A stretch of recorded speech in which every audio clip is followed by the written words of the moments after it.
এই জন্য আপনি যেটা পাইছেন এটা দ্বারা অসংখ্য অনেকে মনে করেন ব্যবসা পছন্দ করে, তাইলে সে ওনার ব্যবসা প্রভু যে বলছে সেবা আছে, সেবা আসলে ইয়ের সাথে যুক্ত হয় না, সেবার সাথে কোনো দিন বলছে যে কেন অর্জুনের এটা আত্মার ধর্ম নয়, কারণ এটা দেহ ভিত্তিক ধর্ম এবং তা পরিবর্তিত হতে পারে, দেহের ধর্ম পরিবর্তিত হতে পারে। অর্জুন উবাচ জয়সিচেত কর্মণস্তে মতা বুদ্ধির জনার্দন। অর্জুন প্রশ্ন করছে, তখন অর্জুন বলছেন যে বেমিশ্রেণেব বাক্যেন, তুমি আমারে একটা নির্দিষ্ট কিছু বলো। নির্দিষ্ট মানে আমি ভক্তি করব না যুদ্ধ করব, কোনটা ফিক্সড করে বলো, ফিক্সড। বেমিশ্রেণ মানে মিশ্রিত, মিশ্রিত। তুমি আমারে দুইটাই কইতাছো, একবার বললে ভক্তি শ্রেষ্ঠ, একবার বলতেছো যুদ্ধ করব, হ্যাঁ তখন কোনটা? যুদ্ধ তো প্রক্রিয়ার ধর্ম, কোনটা করব? এটা হইছে কর্মের পর, আর জ্ঞানটা হইছে ত্যাগের পর। জ্ঞানের মাধ্যমে একজন বৈরাগ্য লাভ করতে হবে। এটি কি সত্যি যে কৃষ্ণ ইচ্ছা পূর্বক নির্দিষ্ট লোকে অস্মিন দ্বিবিধা নিষ্ঠা, নির্ধারিত বা বিধিবদ্ধ কর্ম করতে হবে।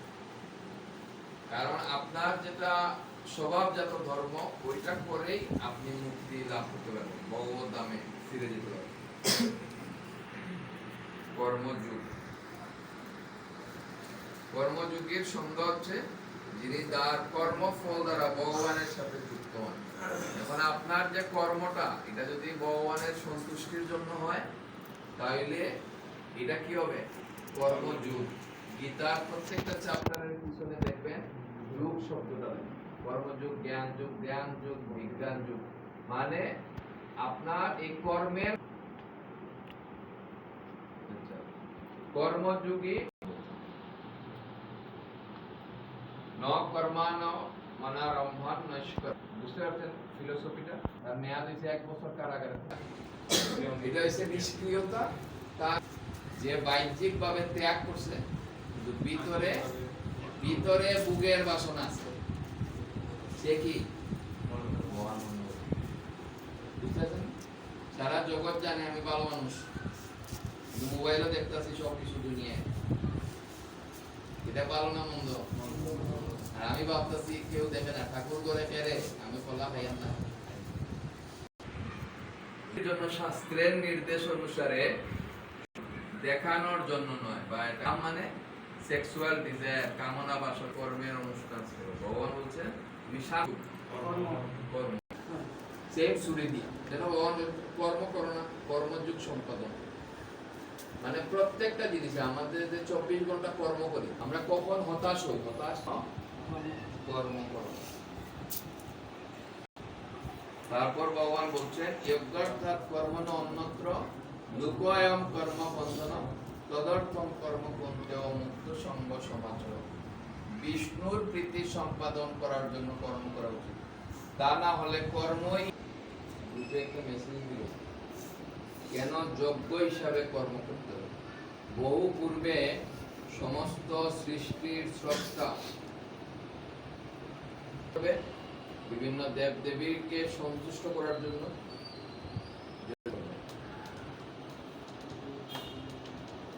এবং তার ইচ্ছা পূরণ করবে। দেব দেবী কারা? শক্তির প্রকাশ। কার শক্তি? ভগবানের শক্তির প্রকাশ।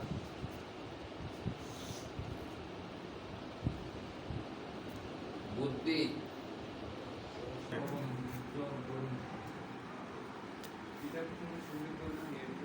বুদ্ধি হচ্ছে গণেশ, শিক্ষা সরস্বতী, বিচার যমরাজ, জল হচ্ছেন বরুণ দেব, আলো হচ্ছে সূর্য চন্দ্র, বায়ু হচ্ছে Pawan.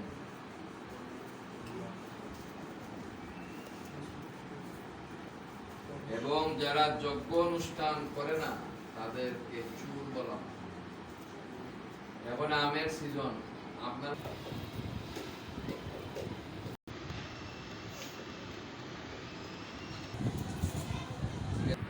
nourishing body, mind and soul. The spiritual science of eating right.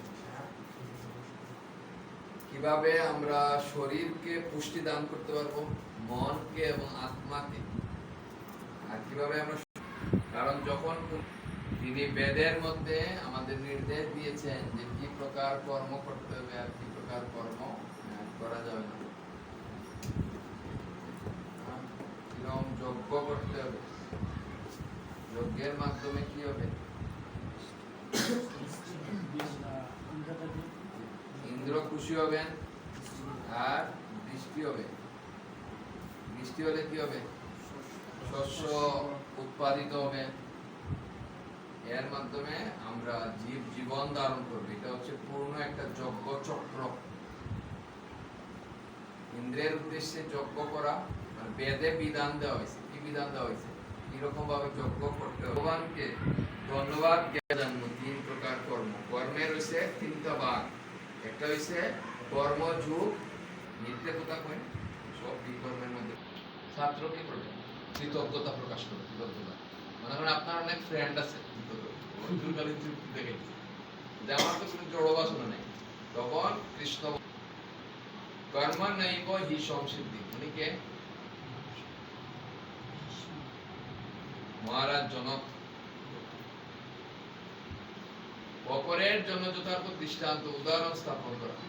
তো অর্জুন বলছে যে এরকম কোন ব্যক্তি আছে যে নিজে আচরণ করে এরকম শিক্ষা দিছে, তখন কৃষ্ণ বলছে যে মহারাজ জনক, জনক রাজা, যিনি ব্যক্তিগত দৃষ্টান্ত স্থাপন করে শিক্ষা দিয়েছেন। ইয়দ ইয়দ আচরতি শ্রেষ্ঠ তত্ত্ব দেবে তবে জনঃ স্বয়ৎ প্রমাণম কুরুতে লোকস্তদ অনুবর্ততে। শ্রেষ্ঠ ব্যক্তি যেভাবে আচরণ করেন সাধারণ মানুষ তার অনুকরণ করে, তিনি যা প্রমাণ বলে স্বীকার করেন সমগ্র পৃথিবী তারই অনুসরণ। অনেকে দেখবেন বিভিন্ন সেলিব্রিটি তাদের ফলো হইরা শার্ট প্যান্ট পরে, স্টাইল, চুলের কাটিং আছে না, তার আইডল, তার আদর্শ। সেই জন্য বলছে যিনি উনিকে চাণক্য পণ্ডিত। তো একজন ব্যক্তি আসছে চায়না থেকে, মৌর্য গুপ্ত সাম্রাজ্যে, এসে দেখছে যে এই যে আমি আপনার মন্ত্রীর সাথে দেখা করব, উনি তো জঙ্গলের মধ্যে থাকেন, কুটিরের মধ্যে, আপনি দেখা করতে পারেন, আমার কাজ শেষ করার পর আপনি কথা বলবেন। তখন যখন কাজ শেষ হয়ে গেছে, নমে পার্তাস্তি কর্তব্যম ত্রিষু লোকেষু কিঞ্চন, ভগবান বলছেন আমার কর্ম করার কিছু নাই, কিন্তু তবুও আমি কি করি, মানুষ অলসিত, এই জন্য কিছু কর্তব্য নাই, আমার অপ্রাপ্ত কিছু নাই, কিছু নাই, সবই তো আমার, ঠিক আছে, কিন্তু এরপরও আমি কর্ম করি। অর্জুনের চতুর্থ কারণ ছিল যুদ্ধ না করা, বীরের বিনাশ।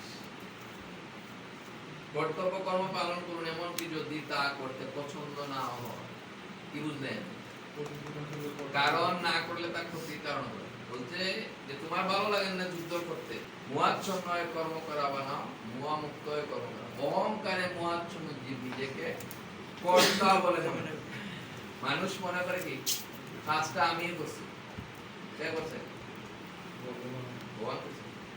অর্জুন বলতে তাহলে কে করে, কোন কার্যের পিছনে কেবল একটি কারণ বিদ্যমান, কার্যের পিছনে কেবল একজন কর্তা থাকে না।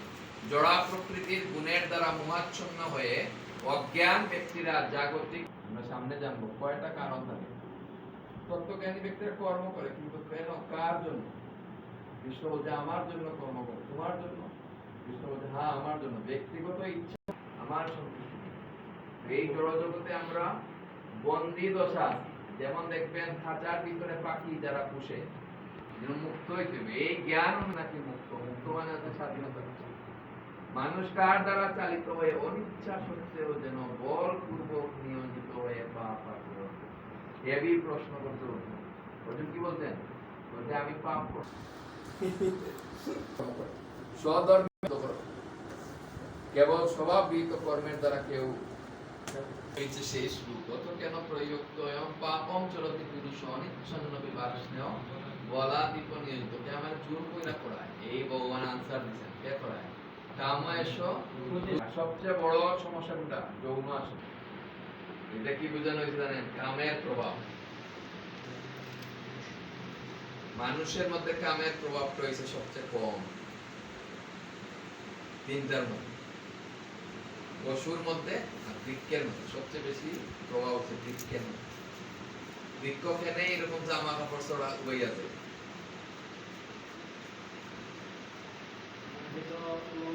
হ্যাঁ, গীতার মধ্যে লেখা আছে। বুঝতে পারছেন? এই জন্য যেরকম দুলা, আয়নার মধ্যে যদি দুলা বালি থাকে চেহারা দেখা দিব পরিষ্কার বলা মশা। মশাটা আমি জানি না, আমি যেটা জানি আমার নেচার যে কামের দ্বারা আবৃত থাকা বিভিন্ন মানুষ, ঠিক আছে, মানুষের ক্ষেত্রে, পশুর ক্ষেত্রে, বৃক্ষের ক্ষেত্রে। কিভাবে এই শত্রুকে জয় করা যায়?